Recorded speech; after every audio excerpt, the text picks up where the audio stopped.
ہمارے ساتھ مستقل ٹرانسمیشن کا حصہ ہوا کریں گے بہت ہی نامور شخصیت ہیں وہ لوگ جنہوں نے پچھلی دہائی میں پاکستان میں ایک اپنی شناخت بنائی ہے اپنے کردار کے ذریعے، اپنے علم کے ذریعے، اپنی خوبصورت شخصیت اور خوبصورت باتوں کے ذریعے۔ ان میں سے ایک ہیں قاسم علی شاہ صاحب، آپ بھی ہمارے ساتھ ہوا کریں گے۔ ویلکم ٹو دی شو قاسم صاحب۔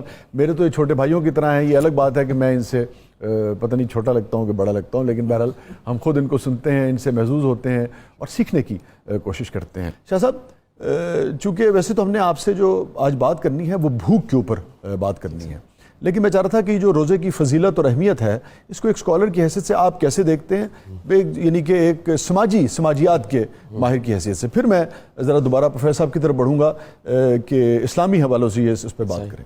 اچھا سر، اس کا ایک پہلو بڑا خوبصورت کہ آپ کھانا نہیں کھا رہے، پورا دن آپ کھانا نہیں کھا رہے، آپ کھانا اس لیے نہیں کھا رہے کہ کھانا ہے نہیں، کھانا موجود ہے اور آپ اللہ کے حکم کو بڑا سمجھتے ہوئے کھانا نہیں کھا رہے۔ واہ، یہ دراصل درویشی ہے۔ سبحان اللہ۔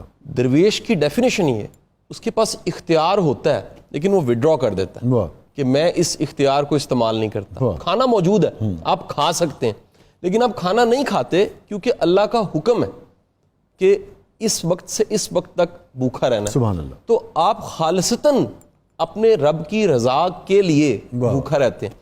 اب کمال یہ کہ سر جب بھی آپ ایک ایسی ذات جس کو دیکھ نہیں سکتے اس کا حکم مان رہے ہیں، آپ دراصل ٹریننگ لے رہے ہیں اس کے حکم کو ماننے کی، وہ صرف رمضان میں نہیں، یہ تو ایک ریہرسل کا وقت ہوا، آپ آئندہ 11 ماہ بھی اس کا حکم شارٹ کورس ہے ایک طرح۔ اور دراصل میں سمجھتا ہوں کہ رمضان شاہ صاحب بڑی اچھی پرسنل ڈیولپمنٹ کی ایک ایکسرسائز بھی ہے۔ بے شک۔ کہیں ایک رائٹر ہے تھنک اینڈ گرو لکھنے والا، نیپولین ہل، وہ اپنی کتاب میں لکھتا ہے کہ دعا مانگنی ہے تو 3 روزے رکھ لیں پہلے۔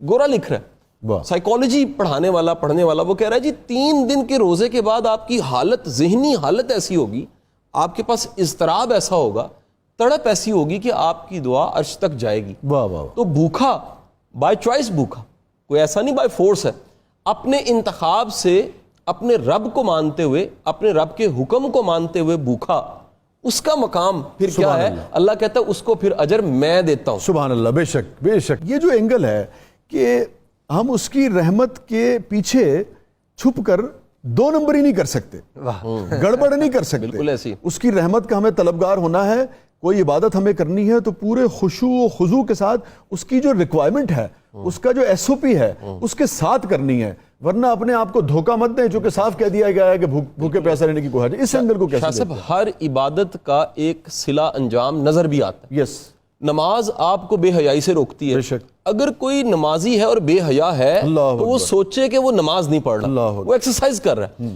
اگر کوئی روزہ رکھ رہا ہے اور روزہ رکھنے کے بعد بھی وہ تقوی، پرہیزگاری، صبر، شکر اس میں نہیں آیا، اس کا مطلب ہے وہ فاقہ کاٹ رہا ہے۔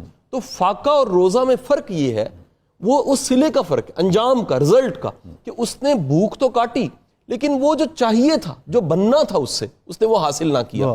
سو کہیں نہ کہیں یہ آپ کی وہ ٹریننگ ہے جو آپ کی نفسیاتی، آپ کی ذہنی، آپ کی جسمانی ہر لحاظ سے آپ کو ریفریش کرتی اور آپ کو دوبارہ سے تیار کرتی ہے آنے والی زندگی کے لیے۔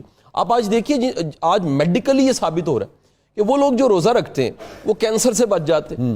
آج ثابت ہو رہا ہے کہ وہ لوگ جو روزہ رکھتے ہیں وہ موٹاپے سے بچ جاتے ہیں۔ وہ لوگ جو روزہ رکھتے ہیں ان کی جو سیلف کنٹرول ہے وہ زیادہ ہوتا ہے۔ سیلف کنٹرول کا مطلب کیا ہے؟ آپ کر سکتے ہیں، ہٹ کر سکتے ہیں کسی چیز کو، آپ غصہ نکال سکتے ہیں، بدلہ لے سکتے ہیں، لیکن آپ کہتے ہیں کہ اس وقت میرے ساتھ وہ نہیں کرو کیونکہ میں روزے سے ہوں۔ اگر کوئی تم سے الجھنے کی کوشش کرے تو اسے کہہ دو کہ میں لڑائی کی حالت میں آپ کہہ دیں کہ میرا روزہ ہے، یعنی آپ جواب نہیں دے رہے، آپ کہہ رہے ہیں میں نے روزہ رکھا ہے، یہ جواب ہے۔ میں چاہوں گا ایک تو بھوک کی سیدھی جسمانی بھوک پر بات کریں، ایک جو روح جو ہے، روح کی بھوک جو ہے اور روح کی غذا جو ہے، اس پر بھی ذرا ہم تھوڑی سی بات کر سکیں آپ سے۔ شاہ صاحب دیکھیں، جو بھوک ہے یہ انسان کی بنیادی ضرورت ہے، یعنی اس میں کوئی دوسری رائے نہیں ہے کہ 4 ضرورتوں میں، جس میں فوڈ ہے، ایئر ہے، واٹر ہے، شیلٹر ہے، یہ بڑی بنیادی ضرورتیں۔ اور 1943 میں میسلو نے اس کو ایک تھیوری کی شکل دے دی۔ ابراہم میسلو کی تھیوری مانی جاتی کہ بیسک نیڈ دنیا کے ہر بندے کی، وہ کسی بھی حالت میں ہے، ذہنی حالت میں ہے، جیل میں ہے، باہر ہے، کہیں ہے، اس کی بنیادی ضرورت بھوک ہے، فوڈ اس کی ضرورت ہے۔ اب سر یہ جو فوڈ بنیادی ضرورت ہے، روزے کی حالت میں اس بنیادی ضرورت کو آپ ایک طرف رکھ دیتے ہیں، یعنی آپ کی انتہائی بنیادی ضرورت جس سے آپ اپنے بقا کو قائم رکھتے تھے، آپ نے اپنے بقا والی ضرورت کو ایک طرف رکھا اور اللہ کے حکم کو بڑا کر دیا۔ آپ نے کہا کہ میں ادب کرتا ہوں اللہ کے حکم کا اور بھوکا پیاسا رہتا ہوں۔ اگر بھوک پیاس اللہ کے قرب کا وسیلہ نہیں بنی، سورس نہیں بنی، تو پھر سر وہ ایک رسمن روزہ تھا۔ ٹھیک، بنیادی طور پہ روزہ اللہ کے قرب، اللہ کی رضا کو ماننا، اللہ کے حکم کو بڑا ماننا، اس کے لیے ہے۔ باقی سر اس کے دیکھیے اس کے جسمانی فائدے یقیناً ہوں گے، جس طرح نماز ہے وہ ایک یوگا کی ایکسرسائز بھی مانی جاتی ہے، نماز سے اور بھی بڑے فائدے ہوتے ہیں، لیکن بنیادی فائدہ وہ بندگی ہے اور پاک صاف ذہنی طور پہ رہنا ہے۔ روزہ آپ بھوکا پیاسا رہتے ہیں، بھوک کاٹتے ہیں اس لیے کہ اللہ کا حکم ہے۔ اب آپ اس کے ساتھ ایک بڑی بنیادی چیز سر جڑتی ہے کہ جب بھی آپ بھوکا پیاسا رہ کے بھوک پیاس کا گلا شکوہ کرتے ہیں تو یقیناً پروفیسر صاحب اس کو سیکنڈ کریں گے، وہاں حکم یہ ہے کہ پھر آپ کا اجر کم ہو گیا۔ ٹھیک، اپنے محبوب سے ملنے والی تکلیف کا تذکرہ شاعر بھی مانتے ہیں کہ نہیں کرنا چاہیے۔ عاشقانہ کم نہیں، اگر گلا کر دیا تو پھر تو مٹھی بند ہے تو لاکھوں کی ہے، اور کھل گئی تو خاک کی ہے۔ مجھے اشفاق صاحب یاد آ گئے۔ اشفاق صاحب کہا کرتے تھے کہ جو بھوک ہے نا وہ اپنی نہیں ہوتی، کسی کی بھوک کو محسوس کر لینا، بھوک واہ، کسی کا احساس کرنا کہ کوئی بھوک ہے۔ ایک بزرگ گزرے ہیں سر، درویش تھے، مجذوب تھے، وہ اپنے مریدوں سے یہ پریکٹس کرواتے تھے کہ بھوکے رہو، عام دنوں میں بھی کچھ ٹائم کے لیے بھوکے رکھنا۔ وہ کہتے تھے کہ جب تک تم بھوکے نہیں ہو نا تمہیں کسی بھوکے کی سمجھ نہیں آئے گی۔ سبحان اللہ، سیدنا عمر فاروق رضی اللہ تعالیٰ عنہ کا بڑا تاریخی جملہ ہے اسی کے اوپر جو آپ فرما رہے ہیں۔ آپ نے فرمایا کہ جب تک میں عوام کی صحبتوں کو، مصیبتوں کو برداشت نہیں کروں گا تب تک مجھے کیسے ادراک ہوگا کہ ان کے مسائل بجا۔ اور آپ دیکھیے کہ تاریخ اسلام میں کیا خوبصورت اور روشن ایک واقعہ ہے کہ جس میں ایک بھوکا مسجد میں آتا ہے، لنگر چل رہا ہے، کھانے مل رہے ہیں، اور امام حسن اس کو کھانا پیش کرتے ہیں، بڑا بہترین کھانا ہے۔ وہ کھانا کھاتا ہے اور کہتا ہے کہ اس مسجد کے کونے میں ایک بوڑھا بیٹھا ہے، یہ سوکھی روٹی پانی میں بھگو کے کھا رہا ہے، اس کو بھی یہ لنگر دیجئے۔ تو مسکرا کے کہتے ہیں یہ انہی کا لنگر ہے، ان کو جناب علی کہتے ہیں رضی اللہ تعالیٰ عنہ۔ تو آپ جو لنگر چلانے والے ہیں وہ خود سوکھی روٹی کھاتے ہیں۔ تو قربانی دینا، کسی کا احساس کرنا، کسی کے درد کو محسوس کرنا۔ ایک اور صوفی کا بڑا اچھا جملہ، انہوں نے کہا جی یہ آنکھوں کی بینائی کی کیا نشانی ہے؟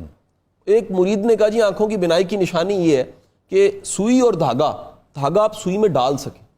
دوسرے نے کہا جی آپ کی کوئی چیز گم گئی ہے، آپ اس اتنی بینائی ہو کہ ٹو کے ڈھونڈ کے تلاش کر لیں۔ انہوں نے کہا نہیں جی، اصل بینائی یہ ہے کہ آپ 100 میں بھوکا تلاش کر لیں اور اس کی بھوک کو دور کریں۔ سبحان اللہ، تو کسی کے درد کو محسوس کرنا، سبحان اللہ، کسی کا احساس کرنا۔ پھر سب سے دیکھیں نا جی، روزے کا سب سے ایک یہ بھی خوبصورت پہلو ہے کہ آپ محتاج ہیں، آپ کا رب غنی ہے، آپ کو کھلاتا پلاتا ہے، آپ کو پالنے والا ہے اور ہر طرح کے رزق فراہم کرتا ہے۔